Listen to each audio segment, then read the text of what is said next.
guys? Some stupid sketch show guy here with another episode of my opinion on every figure. Today's episode is in celebration of the 30th anniversary of the theatrical release of the first Jurassic Park. Can you believe it? 30 years ago, June 11th, 1993. And to celebrate this milestone, I am going to be talking about the OG Jurassic Park toy line, Kenner. Now, I've previously talked about some Mattel lines, but I've never talked about Kenner or even Hasbro, so why not start right now? Seems appropriate. So I'm going to be going over basically every Kenner figure my boy Rex King could find. So it ain't just going to be the big Jurassic Park toy figures that get all the love today. We're going over as much as we can. So sit back, relax, and let's talk about some Jurassic Park toys. I've never been a huge fan of miniature figures, but damn, they packed so much into so little. I'm impressed. If you have a thing for shooting baby dinosaurs, this is the figure set for you, you sick monster. Timmy's put on a few pounds since Jurassic Park. Are those missiles behind his back? What? Okay, that's pretty cool. A total classic with a simple and effective action feature. Pretty nice. I don't really like this figure as much as other people. It's fine, but not great. El Clasico, a simple and effective figure, although the action feature is not the best. What a weirdly proportioned figure. It's so ugly, it's kinda cool. It has a classic and iconic look, but I don't really like it. Dino damage is something that was definitely done best the first time, as proven with this amazing figure. It's a good balance between a cartoony dinosaur and a good figure, but the action feature is a little weak. Whatever I just said about the Stegosaurus, apply to this figure, but make it even better. It is my favorite Kenner figure that I own. Pure awesomeness wrapped into a toy. Is this the inspiration for all those terrible Schleich Velociraptors? A way cooler Dilophosaurus figure than the last one. What a spectacular vehicle. Ka-chow. Now that is really cool. It's a cool idea, but it looks really easy to screw up. I don't think you can get any better than this. This is absolute peak. Pretty cool, but also a little bit less good than the others. Well, that's just metal. It's just as cool as its predecessor, but the baby dinosaur figure is a big step up. I can't tell what that is. Is that a big orange gun or a piece of a bridge? The Gallimimus looks weird, but damn, they gave Ian Malcolm the big guns. It's alright. I'm not sure what that is. Is that like a Krazen? Also very metal. A weird contraption, but a very well done minifigure. Something's wrong about this miniature dinosaur, it just looks ugly. The human looks like Aquaman on steroids. I mean, it's an upgrade from the original figure because it has more stuff to add to it, but it's still just okay. It was great the way it was, but now it has more stuff to like.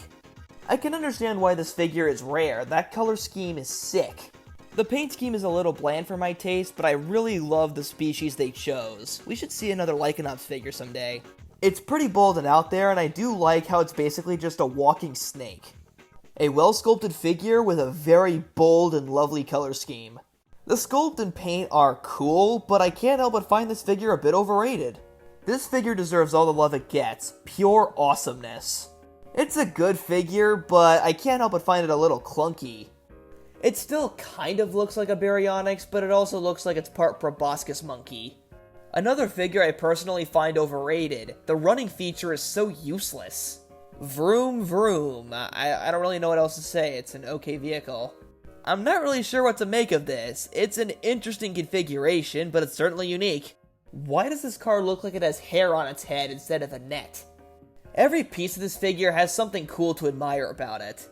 That is the weirdest and ugliest Velociraptor I've ever seen.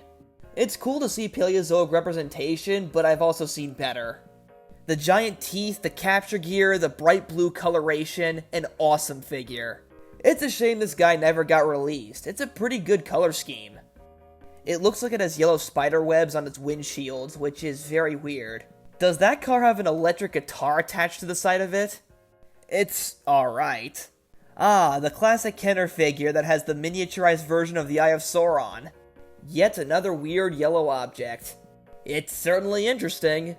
Gotta admire Kenner's creativity with their weapons. Now that's an outdated reference. I'm not sure what that is, but I know it can do some damage. I guess this is a sharper paint scheme of the original? Sure, that's cool. I like the red one better, but the capture gear on this one is a bit cooler. It's not perfect, but I really do like how individual this raptor looks, especially with all its injuries. As the years go by, the more generic this figure looks for me.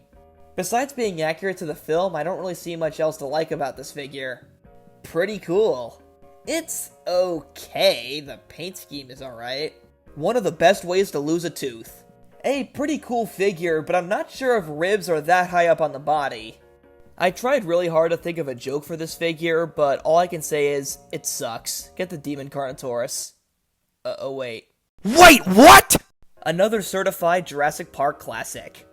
It's a cool figure, and I don't regret buying it, but my god, it cannot stand on its own 2 feet. That picture is lying to you. Gross. It's okay, but I really do not like the jaw seam, and those legs are way too long. Well, this sucks. Well, this sucks. That's not Batman. That's Rise of the Black Bat. Cool? This both looks like it came from the future and the distant past. Very cool.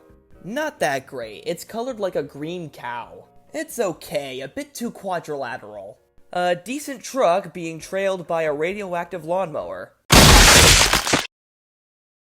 Pretty cool. Nice. It's a radioactive avocado. This is easily one of my least favorite color schemes. Honestly, really cool. It's a little silly looking, but I actually kinda like it. Mothman, Mothman, Mothman. It's just alright. A nice vehicle. I've seen way better. The one with the orange face was a bit better. That is a huge truck. It's alright. The neon red dinosaur really sells this one. Is that enough guns? Another awesome rendition. I really love the gold mask. It's better than the first Baryonyx, but it's far from perfect. If you remove all the mythology around this figure, it's still pretty good. That dude's probably gonna tip over a lot. Oh cool, it's a baby Ultimasaurus and this crazy golden dude. Easily my favorite are the raptor paint jobs. I like the original better, but I still respect the outlandishness of this figure. Likewise for this school highlighter T-Rex.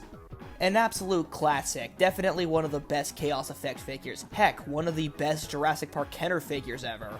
I've always felt this figure lagged behind the other Chaos Effect figures, probably my least favorite.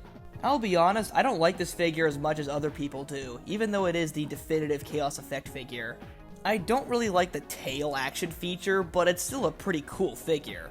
Up there is one of my favorite Chaos Effect figures. I think it's a bit underappreciated. The first one is a little bland, this one is a little much.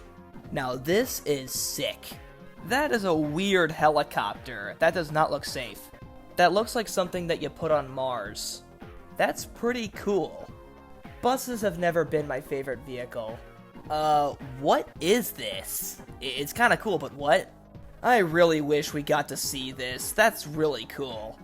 Certainly weird, but also certainly awesome. A real tragedy. What a sick sea monster. It's a cool drawing, but it's a shame we never got to see a figure of this. About on par with the Paradeinonychus, they're kinda interchangeable. I can't really tell because of the photo quality, but it looks a little off. It's a real shame how little Ultimasaurus gets in figure representation, and the few things we do get are super rare. Is Ian Malcolm doing his best Ellen Ripley impression? Okay, what is up with this dude's pants? It's just alright. Easily the weakest of the Ornithosuchus paint schemes. I really like the dark face and the wide eyes. Remove the capture gear and the leg cast and you got something cool. That is hot garbage. No. Okay, that's just terrible fashion sense. Purple hat, green shirt, what? The mini trike looks like a flamingo, the weird little blue dinosaur is okay, and the Spinosaurus still looks terrible. Not really sure about the gold-colored trap, but the purple vehicle looks alright. The more saturated orange is a slight improvement. Again, Jesus, what is up with those pants? Also, what is on his shoulder? I am not a fan. The green dome is the worst part. So we got the Riddler with machetes, a banana dinosaur, and a poorly painted Baryonyx. It's certainly memorable.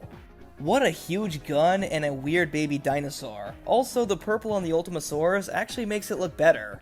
And another classic toy line taken care of. I'll be honest, not everything Kenner made was an absolute winner, but at their best, they made classic figures that are still sought after 30 years later, and you gotta give them credit for that. And with that said, I hope you guys enjoyed this episode of my opinion on every figure. Happy Jurassic Month, and see you guys next time.